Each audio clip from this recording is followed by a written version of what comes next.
Salut à tous et je suis ravi de vous retrouver dans ce dernier débrief crypto de l'année 2024. Oui, on a traversé cette année 2024 ensemble. Merci à toutes et à tous en tout cas de votre fidélité et de votre soutien et aussi de votre tolérance quand je fais comme ça des petits bafouillages. On va voir ensemble ce qui peut se passer, j'allais dire entre Noël et le jour de l'an, en tout cas pendant ces 2 semaines de vacances que vous allez avoir aussi très probablement en passant de bonnes fêtes de fin d'année. Une année 2024 qui a été marquée par un marché quand même très mollasson jusqu'au mois de novembre, catalysé et propulsé encore plus avec l'élection aux États-Unis de Donald Trump.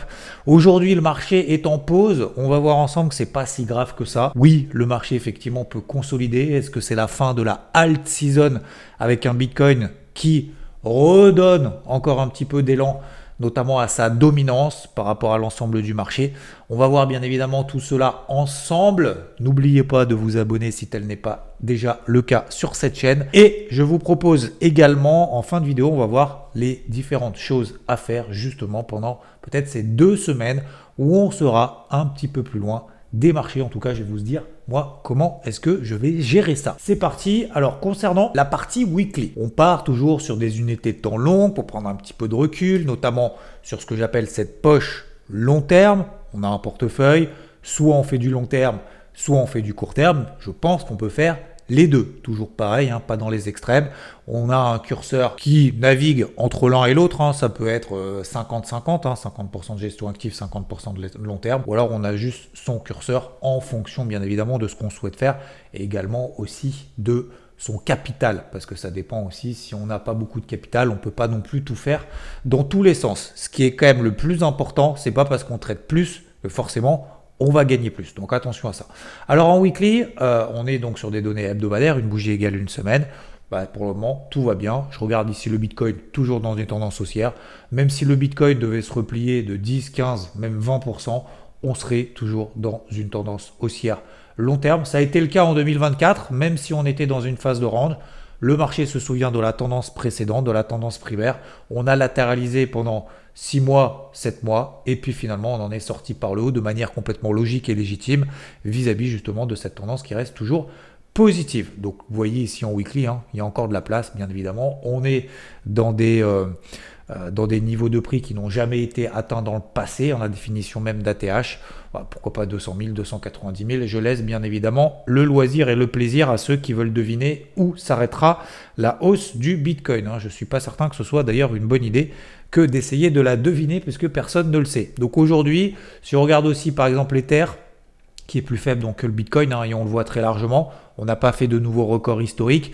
On était dans une phase un petit peu plus compliquée puisque lui, on est passé sous cette ligne rouge qui est la MM50 weekly. On a latéralisé pendant un moment. Je suis resté très positif sur l'Ether avec un dernier achat sur les 2200 $, vous le savez. Et puis derrière, finalement, on a repris 60-70%. Donc là aussi, vous voyez, on a une phase de consolidation latérale qui est complètement légitime. Le marché se souvient que c'était les plus hauts finalement de l'année 2024, qui avait déjà été tapé d'ailleurs une deuxième fois au mois de mai. Et puis finalement, on est simplement en train de latéraliser là-dessus. Je vais vous expliquer aussi qu'est-ce que je vais faire en gestion active, notamment sur l'Ether, parce que je vous rappelle que j'avais sorti notamment ce qui me restait en termes d'exposition de gestion active de mes achats 2200 sur les 3900 $. Et maintenant, si on prend encore plus de recul sur Total, où c'est l'ensemble du marché des crypto-monnaies là-dedans, donc qui pèse maintenant 3500 milliards de dollars, c'est à peu près la même finalement configuration que sur le Bitcoin.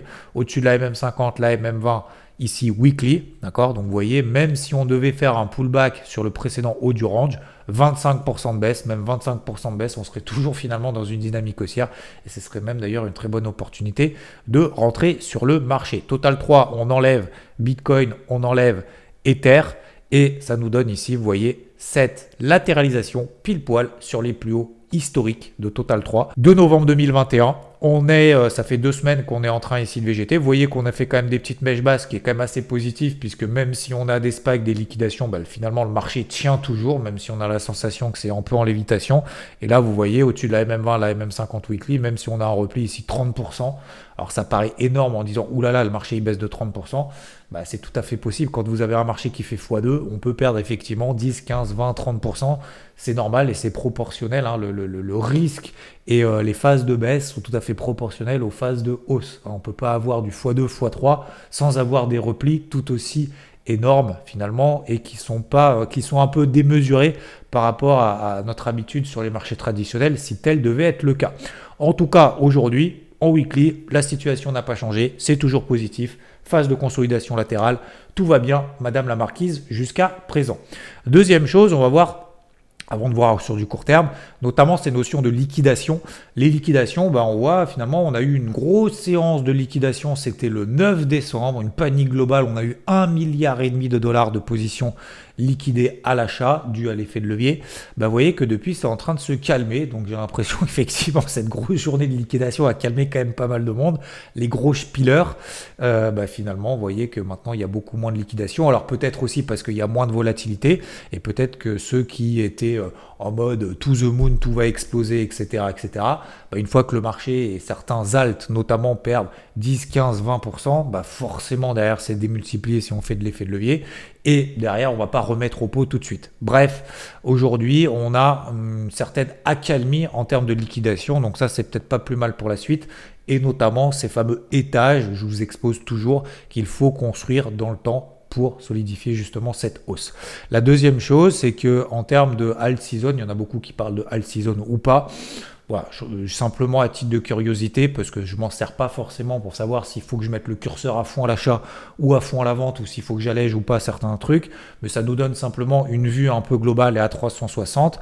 Donc là, on regarde les performances notamment des 50 plus grandes cryptos les plus valorisées et on regarde depuis 3 mois quelle est justement cette évolution de ces alts par rapport notamment au Bitcoin, et on voit que le Bitcoin est à peu près au milieu du peloton finalement, et il y a beaucoup de cryptos qui font mieux, même si maintenant depuis quelques temps on peut considérer qu'on n'est plus vraiment dans une alt season. On a vu d'ailleurs, et on va le voir, les alts qui sont en train de se replier, de consolider de manière beaucoup plus forte que le Bitcoin qui lui reste quand même super solide et toujours, en tout cas au moment où je tourne la vidéo, au-dessus des 100 000 dollars.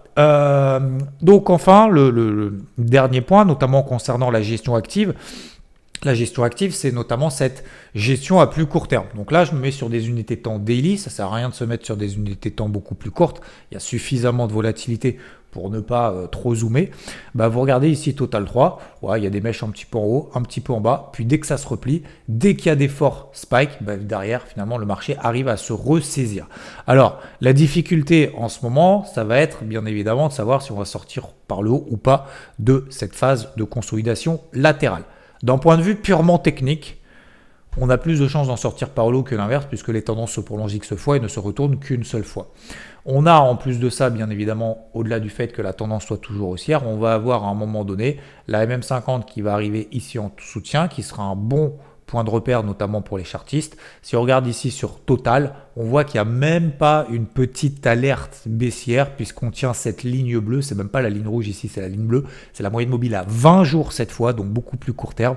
Donc tant qu'on reste là au-dessus, pour le moment, il n'y a absolument aucune alerte. Et encore une fois, lorsqu'on a ces phases de consolidation latérale, d'ailleurs ce qu'on a connu ici sur le Bitcoin pendant maintenant quelques semaines, là on a eu cette phase de consolidation horizontale. Là, c'est plutôt via ce que j'appelle un triangle ascendant. C'est des figures que j'affectionne tout particulièrement parce qu'elles permettent de matérialiser assez facilement la psychologie de marché qui est assez simple, je vous l'explique souvent. C'est des plus bas de plus en plus haut. Ça veut dire tout simplement que les acheteurs ont faim et reviennent sur le marché de plus en plus haut par rapport au précédent plus bas. Donc ça veut dire qu'on est prêt, dès qu'il y a des replis, on se dit je vais pas attendre les plus bas finalement précédents, je vais acheter avant pour être sûr d'en avoir, et du coup ça nous donne des plus bas de plus en plus haut, donc une pression acheteuse. Au-dessus de la tête, on a une résistance horizontale, ce qui forme du coup ce triangle ascendant qui est très positif. 70% du temps on en sort par le haut, quand bien évidemment la tendance précédente est haussière, c'était le cas ici. Donc ça sur le Bitcoin c'est toujours très positif. Par contre si on regarde ici sur l'Ether, c'est un peu différent. Encore une fois, l'Ether a toujours cette sous-performance par rapport au Bitcoin. Regardez ici ETH, BTC, on le voit très bien, on avait une sous-performance énorme depuis cet été qui s'est vraiment accentuée. C'était déjà le cas depuis le début de l'année et même avant. qui s'est vraiment accentué, cette sous-performance. On a eu un sursaut d'orgueil pendant 2-3 semaines sur l'Ether face au Bitcoin. Vous voyez que finalement, c'est déjà en train de retomber. Donc, ça veut dire que l'Ether est toujours un peu plus faible que le Bitcoin, voire l'est de plus en plus. Donc, c'est pour ça qu'après l'avoir travaillé finalement en gestion active tout au long de cette année 2024, quand bien même l'Ether était en sous-performance par rapport au Bitcoin, parce que j'aime bien aussi cette crypto, et finalement, le fait d'avoir pu acheter l'Ether à pas cher, j'ai envie de dire en 2024, le fait d'avoir explosé ces dernières semaines, puisque l'Ether a pris quand même 70% depuis le mois de novembre, donc en un mois, un peu moins, en un mois, 70% de performance, c'est énorme. Du coup, c'était mes objectifs que je m'étais fixés quand on était tout en bas. Alors, c'est toujours pareil, c'est que quand on est tout en bas, finalement, on a peur parce qu'on se dit, oulala, la sous-performance, on est en bear market, on a des plus hauts de plus en plus bas, etc. C'est compliqué. Donc, toujours pareil, j'ai pris du recul à ce moment-là pour me dire, ok, on est sur des niveaux weekly. D'ailleurs, si on se remet ici en weekly, vous voyez où est-ce qu'on était. Ici, sur ces niveaux weekly, sur les précédents ici plus haut, gros range. Et c'était aussi des plus bas qu'on avait fait en début d'année 2022. Bref, donc je reviens ici sur du daily. Et donc mes objectifs ici à 3900, quand on a quand même ça, un marché où notamment l'Ether qui est quand même en sous-performance, c'est-à-dire si on passe à 3900, c'est quand même une opportunité de prendre des bénéfices. Donc c'est ce que j'ai fait à 3920 notamment. Alors, il m'en reste encore, parce que l'objectif, c'est pas de tout sortir, bien évidemment, c'est pas de passer négatif, c'est pas de passer baissier, c'est pas d'être 100% cash, c'est simplement de se dire, ok, là, on risque d'avoir une pause. C'est le cas, et vous voyez, depuis 2-3 semaines, finalement, ça monte un petit peu au-dessus de 4000, ça descend un petit peu sur 3600, mais globalement, on est dans une grosse phase de range.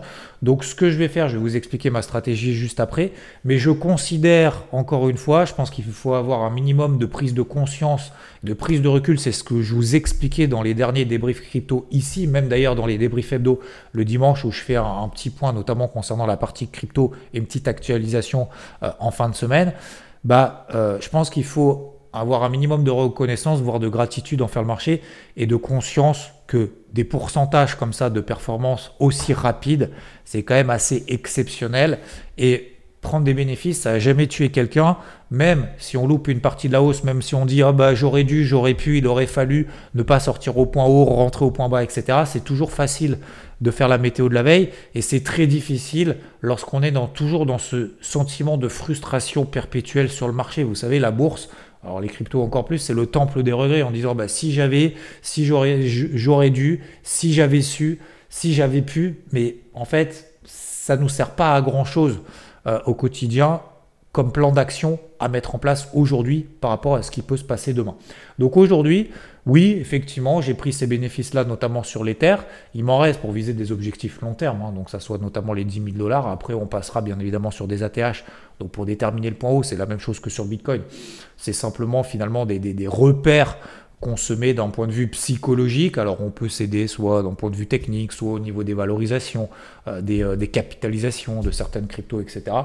Voilà. Après, je pense que c'est un petit peu au petit bonheur la chance. On ne devinera jamais le point haut. Je pense qu'il faut se satisfaire aussi du processus qu'on met en place et donc ne pas regretter de se dire j'ai trop pris de bénéfices ou j'en ai pas pris assez, c'est pas grave. On prend acte et on apprend de nos erreurs, en tout cas on a fait des erreurs, mais en tout cas tant que c'est réfléchi et tant que c'est un processus réfléchi, c'est pas des erreurs, c'est tout simplement le marché qui l'a décidé autrement et la question c'est comment est-ce qu'on fait pour aller de l'avant. Donc aujourd'hui sur beaucoup de cryptos, et d'ailleurs si vous faites partie d'IVT, vous le savez, j'ai fait notamment donc, ce que j'appelle le crypto board, où c'est une quarantaine de pages donc, que j'ai fait cette semaine. Je vous en montre un petit peu les détails et les coulisses, et j'ai envie de dire, c'est une quarantaine de pages que je fais moi-même, maison à la main, pas d'intelligence artificielle ou quoi que ce soit, où je détermine justement, je fais un point en prise de recul, comme on vient de le faire d'ailleurs ensemble. Vous voyez par exemple la force relative de l'Ether par rapport au Bitcoin, pour avoir une petite prise de recul. Et là-dedans, au-delà de mettre un petit mot ici, je fais notamment tout le suivi de toute la gestion active que j'ai en ce moment. Donc vous voyez, je prends un exemple un petit peu au hasard, par exemple Rose, j'avais fait des achats ici, j'ai atteint 2 objectifs, ce qui me permet finalement de garder 30% d'exposition pour viser des objectifs ultra ambitieux. Mais aujourd'hui, j'estime par exemple, et ça je vais en parler juste après, Rose ne fait pas partie des plus fortes. Donc aujourd'hui, est-ce qu'elle m'intéresse, notamment s'il y a des replis importants là-dessus? Pas forcément, je vais vous expliquer pourquoi et comment les déterminer. Voilà. Et là-dedans, toute la gestion active, finalement, je fais aussi un récap, bien évidemment exhaustif, de toutes les positions clôturées, etc. tout au long de cette année, qui était une année quand même assez intéressante en termes de gestion active. Et puis, finalement, ça nous donne quand même de belles performances. La dernière en date, par exemple, une position que j'ai clôturée au moment où je tourne la vidéo, c'est notamment AVE qui a fait une belle recovery ces dernières semaines. Vous voyez aussi, aujourd'hui encore, elle est aussi très très forte. Elle le reste encore. Et par contre, je m'étais fixé un objectif sur les 397 $. On les a atteints. Alors j'ai coupé un petit peu avant sur 390, peu importe, passons les détails.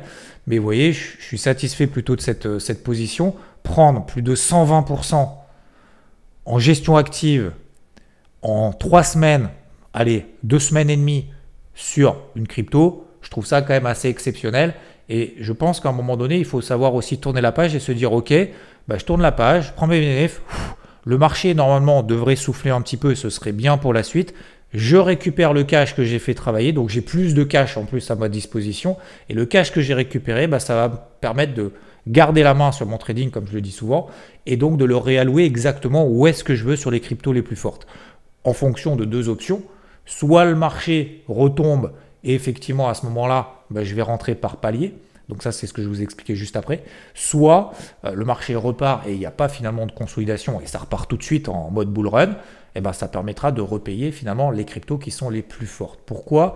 Parce que les cryptos les plus faibles, celles qui ont baissé le plus et celles qui baissent le plus aujourd'hui, il y a beaucoup plus de chances que ce soit celles qui ne remontent pas, qui ne accélèrent pas à la hausse rapidement. Donc, vaut mieux acheter celles qui accélèrent le plus à la hausse, qui baissent le moins, et plutôt que l'inverse. Donc, c'est pour ça que le but, ça va être de réallouer progressivement, toujours par curseur, toujours avec ce curseur que je vous explique, en disant j'augmente progressivement ma gestion active, mon exposition, je la réduis quand ça remonte, je la augmente quand ça rebaisse, etc. etc. Et des fois, quand le marché repart et me donne des nouvelles opportunités, comme à AVE par exemple. Si je n'avais pas sorti, vous vous souvenez, je vous parle toujours de cet exemple-là, par exemple 70% de mon exposition gestion active sur Solana, j'aurais pas pu par exemple rentrer à AVE, qui a mis du temps avant de repartir, mais que j'ai repéré finalement même tardivement. Il y en a beaucoup qui ont payé probablement, vous vous en faites peut-être partie, même avant les 70 $, et bravo à vous, moi ça n'a pas été le cas. Me dire ok, tiens, celle-là, mince, j'en avais pas, elle est en train de revenir finalement dans le feu des projecteurs, elle devient de plus en plus forte, celle finalement que tu as allégée, tu as du cash que tu as fait travailler, tu peux la réallouer sur ce type de crypto qui deviennent de plus en plus fortes. Si j'avais pas fait ce travail d'allègement de position, et je vous donne un autre exemple, BNB qui aujourd'hui d'ailleurs reste très forte, j'ai allégé 70% de ma gestion active, je l'ai très bien travaillé en 2024, mais vous voyez finalement quand on a eu cette deuxième vague, j'ai envie de dire notamment le DAL qui ont explosé, en l'occurrence par exemple la AVE qui a pris 120%, vous regardez depuis BNB, qu'est-ce qu'elle a fait? Rien. Donc finalement, si j'avais pas récupéré ce cash, à un moment donné, on n'a pas du cash ad vitam aeternam. C'est ce que je vous disais la semaine dernière. C'est que il y en a beaucoup aussi qui se disent « Ah quand ça baisse, buy the dip, buy the dip, buy the dip ». D'accord, mais en même temps, tu n'as pas non plus un porte-monnaie. Je veux dire, l'argent, il tombe pas du ciel. Donc le capital, à un moment donné, il faut l'avoir. Donc si tu n'as pas récupéré du capital quelque part, tu peux pas le réallouer quand ça baisse. Vous voyez ce que je veux dire? Donc on peut pas tout avoir. On peut pas être full exposé à l'achat, regretter finalement quand le marché baisse de 15%, exploiter les replis, etc. On peut pas être dans tous les mouvements, sur toutes les cryptos non-stop. C'est juste pas possible. Voilà, ça, faut bien se le dire. Si vous pensez ça ou si on vous dit ça, dites-vous juste que c'est pas possible. Voilà, faut passer à autre chose. Donc aujourd'hui, j'estime justement après avoir fait ce travail de gestion active, que mon boulot a été fait en cette année. Encore une fois, je vous ai donné quelques exemples dans ce crypto board. Le cash que j'ai récupéré, je vais mettre des épuissettes par palier. Donc aujourd'hui, par exemple, AVE, et pour continuer sur cet exemple-là, puisqu'on est là-dessus, est toujours dans une tendance haussière très forte. Ici en daily, MM20, MM50. D'ailleurs, si on place ici en weekly, vous voyez qu'elle est toujours ultra forte. Contrairement à d'autres, on va le voir juste après. Au-dessus de la MM1 daily, je rentre par palier si jamais il y a des replis demain. Si jamais on se fait peur entre Noël et le jour de l'an, par exemple, pendant les 15 jours là, et ben pourquoi pas sur AVE, reprendre sur les 260, 290, 260, voire peut-être même 220, bah ça peut être l'opportunité de re-rentrer et justement faire ce différentiel entre j'ai allégé sur 300, sur 390, quasiment 400, on retombe sur 240, 200, c'est une opportunité de re-rentrer sur le marché et pour continuer ce travail de gestion active. Voilà ce que je vais faire au cours de ces prochains jours. Donc, les choses à faire, et ça corrobore ce que je viens de vous dire à l'instant, les 5 choses à faire principales et que je vais faire pour ces prochains jours pendant les fêtes de fin d'année. La première, c'est de se dire, est-ce que mon allocation est OK? Gestion active, long terme. Est-ce que mon curseur d'exposition entre les deux, je l'accepte? Certains me posent la question, qu'est-ce que tu penses de? Je n'ai pas d'avis à donner, je ne fais pas de conseils, d'accord? Encore moins de conseils personnalisés, mais encore moins de conseils. Personne ne doit vous conseiller quoi faire. On est tous responsables de ce qu'on fait. On en tire j'ai envie de dire, des enseignements, de l'inspiration, mais pas de suivre finalement bêtement les uns les autres. On a tous des profils qui sont complètement différents et on est tenu responsable de ce qu'on fait. Et il faut garder cette liberté-là impérativement. Donc, ça dépend. Il y en a qui sont complètement long terme en disant « moi, j'ai pas envie de regarder si demain ça perd 30, 40, 50%, je m'en fous complètement. Moi, je vais garder d'ici 3, 4, 5, 6 ans, 7 ans, 9 ans, 10 ans. » Je vais viser des objectifs là-haut et puis je me poserai la question dans 10 ans, si le marché a fait x12, bah tant mieux, et si le marché a fait moins 50 ou moins 70, eh ben tant pis. Si on fait que de la gestion active, ça veut dire qu'il faut être tout le temps derrière les écrans, tout le temps y revenir, etc. Je déconseille de le faire, en tout cas moi je ne le fais pas. Je pense qu'il faut avoir un peu en mix entre les deux. Donc est-ce qu'aujourd'hui finalement on est prêt à accepter un marché, parce que j'en vois beaucoup qui sont déjà en train de paniquer, qui sont sur des positions long terme, qui sont sur des stratégies de long terme, et qui aujourd'hui sont en train de paniquer parce que le marché, certains alts sont en train de perdre 20%, 10, 15, 20, 30%. J'arrive pas vraiment à comprendre en fait le truc, et quand je pose la question, on m'a fait une réponse en me disant oui, mais tu comprends, tout le monde n'a pas acheté en bas. Alors effectivement, tout le monde n'a pas acheté en bas. Depuis les ATH, les alts ne montent pas. D'accord, donc en fait, pour être positif finalement, on est dans une stratégie long terme.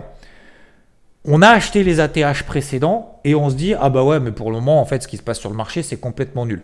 Bah dans ces cas-là, plutôt que de râler et plutôt que de se dire moi ça m'ira bien quand le marché, quand mes alts auront fait du x3, x5, x10, x20, x50 depuis les dernières ATH, alors à ce moment-là je suis bien. Bah dans ces cas-là en fait on regarde pas le marché qui perd 20%. Vous voyez ce que je veux dire? On peut pas tout avoir.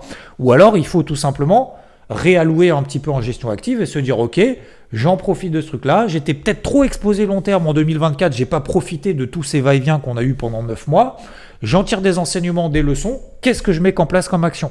Action concrète, je réduis un petit peu ma poche long terme, ce cash là, je vais le réallouer en gestion active, soit sur repli sur des cryptos fortes peut-être dont je n'ai pas profité, comme par exemple la AVE.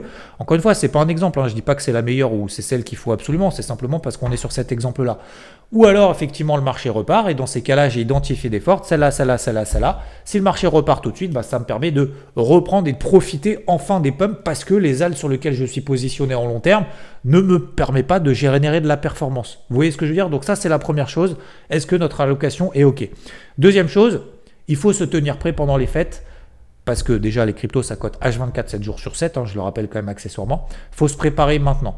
Se préparer maintenant et se dire, comme je vous l'ai dit, soit j'ai des paliers sur des forts, je vais vous expliquer juste après comment je les détermine. Des paliers par palier sur des fortes selon notre gestion active en l'occurrence, parce que le long terme pour le moment bah, tout va bien, on est simplement en phase de consolidation latérale.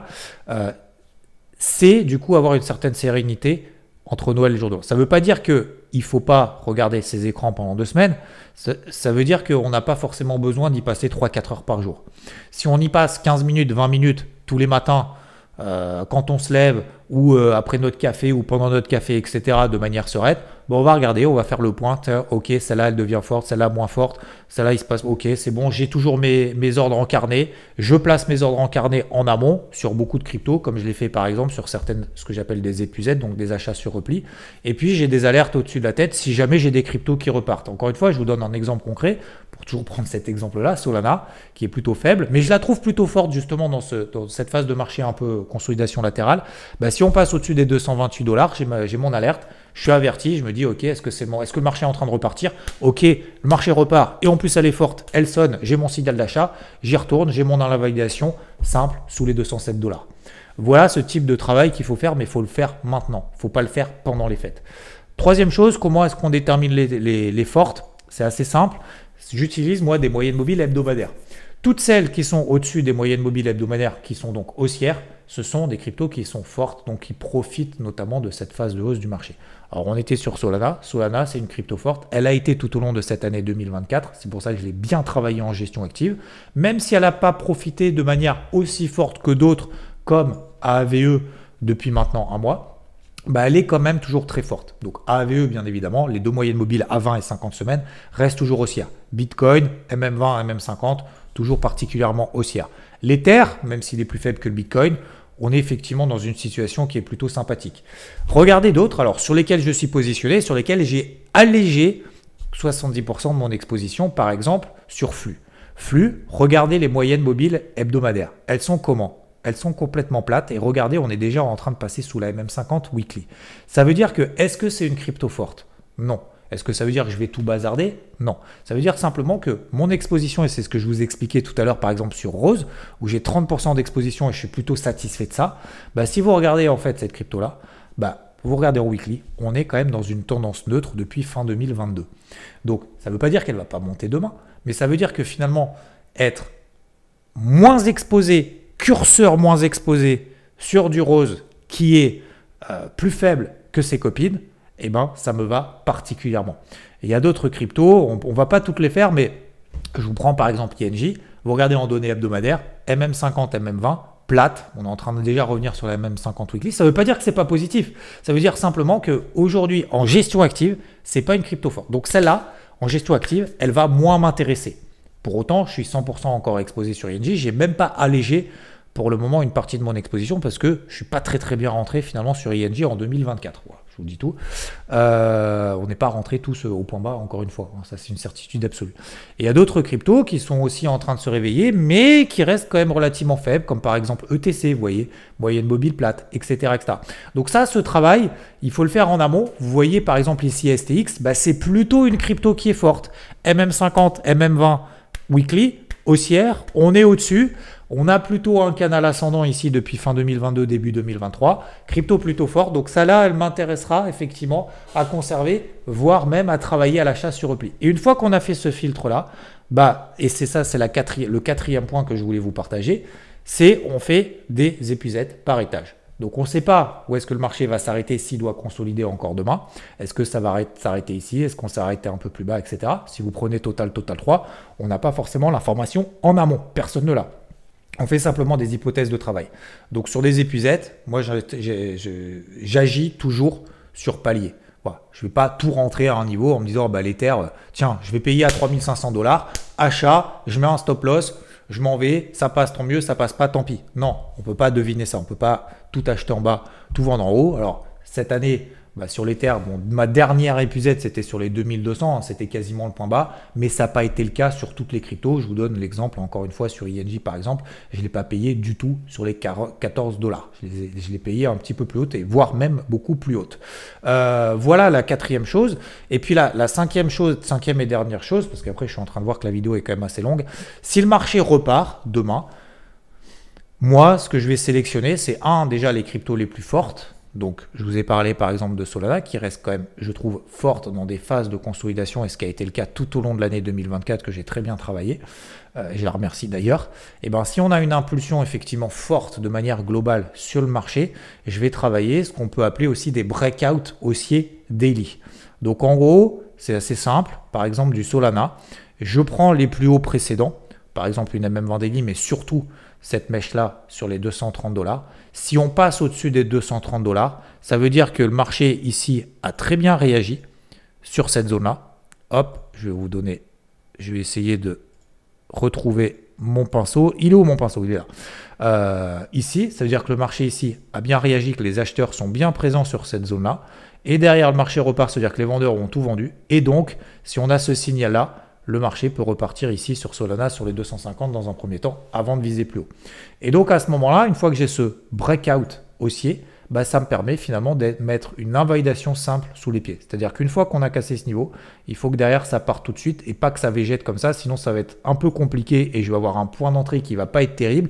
Je vais augmenter mon exposition en gestion active sans forcément en avoir conscience. Et puis derrière, finalement, si le marché se replie un petit peu plus, eh ben, je me retrouve un petit peu coincé parce que j'ai payé trop de choses trop tôt. Donc, en faire sur 3-4 cryptos pour augmenter progressivement sa gestion active si j'ai notamment des breakouts haussiers daily sur les cryptos les plus fortes, mais il faut les avoir déjà en tête en amont.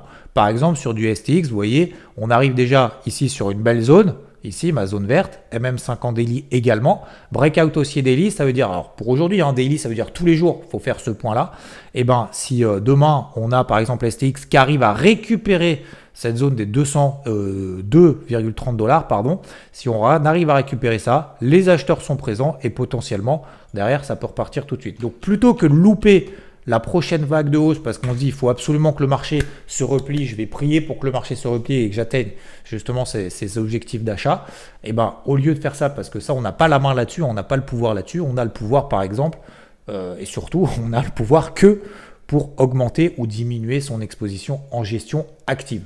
Voilà messieurs, dames, ce que je vais faire dans les 2 prochaines semaines. J'espère que ça va vous apporter peut-être quelques idées. Cette vidéo, je voulais la faire vraiment très courte, mais comme d'habitude, je dis beaucoup de choses et je voulais partager pas mal d'informations que j'ai essayé de préparer du mieux possible en amont. J'espère que ça a été en tout cas plutôt constructif de votre côté. J'espère que ça vous inspirera peut-être ou pas. Vous me le direz, n'hésitez pas à me le dire d'ailleurs en commentaire. J'espère en tout cas que vous avez passé une très bonne année 2024. C'est pas fini, on lâche rien. Le marché crypto cote H24 7 jours sur 7. Mais voilà, pour passer des belles fêtes de fin d'année en toute sérénité, je pense que c'est important de préparer ça en amont. Et c'est pour ça que je tenais à faire cette vidéo, ce débrief crypto avec vous, même si c'est un petit peu plus long. Merci encore une fois de tout le soutien que vous m'avez apporté en cette année 2024. On se retrouve très très vite, bien évidemment, sur cette chaîne, à droite, à gauche, que ce soit sur IVT, que ce soit dans les Morning Mood tous les matins, que ce soit sur Twitch les mardis soirs. Je fais une petite pause pendant 2 semaines, bien évidemment. Je serai toujours là face au marché. Si jamais vraiment il y a des grosses infos, des gros mouvements, ou si voilà, je reçois trop de messages parce que voilà, j'ai beaucoup de questions sur des choses à droite et à gauche, bah, je me permettrai quand même de faire une vidéo sur cette chaîne. Vous recevrez bien évidemment la notification si vous avez activé la cloche. Merci à toutes et à tous. Allez, je vous laisse vraiment. Je n'ai pas envie en fait de vous quitter en cette année 2024. Je vous souhaite une très très belle fin d'année, très belle fête à vous. Et force et honneur sur ce marché crypto qui n'a pas été simple en 2024, mais je pense encore une fois que se récompenser aussi de temps en temps, c'est quand même important, peu importe point haut, point haut. Mais ce qui est important, c'est vraiment d'être surtout serein face à un marché qui reste toujours très volatile. Allez, cette fois, c'est la bonne. Ciao, ciao.